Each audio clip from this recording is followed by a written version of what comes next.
எங்களுக்கு மதம் வேண்டாங்க, அரசியல் வேண்டாங்க. எந்த கோர்ட்டா இருந்தாலும் சரி, அனுமதிச்சா அது அங்கெங்கே நடக்கும். அனுமதிக்கலைன்னா சென்னை தீவுத்திடல்ல நாங்க நடத்தி காட்டுவோம், தடையை மீறுவோம். ஏன்னா உச்சநீதிமன்றம் தொடர்ந்து சொல்றீங்க.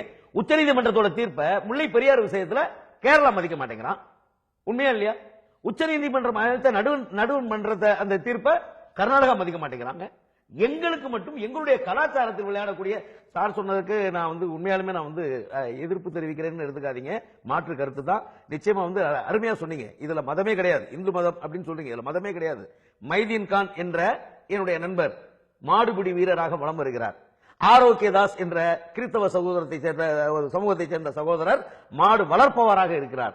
இங்கே மதம் கிடையாது, ஜாதி கிடையாது. தமிழனாக, தமிழனின் எழுச்சியாக, மக்களுடைய ஒரு மகிழ்ச்சியை, குறைந்தபட்ச கொண்டாட்டம், வாழ்நாள் எல்லாம் உழைத்து உழைத்து உழைத்து களைத்து போகக்கூடிய பழமொழி சொல்வார்கள் எங்களுடைய பகுதிகளில். இனமே அழிவதற்கான வாய்ப்பு இருக்கிறது.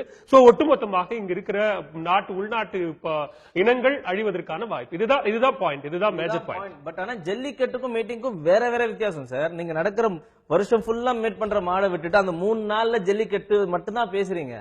சோ இதுதான் இருக்கிறதுலே புரியாத விஷயம். திரு செண்பகமூர்த்தி, இவருடைய பார்வையில் எங்க வேறுபடுறீங்க? தலையில தான் அடிச்சுக்கணும், வேற என்ன பண்ண முடியும் சொல்லுங்க.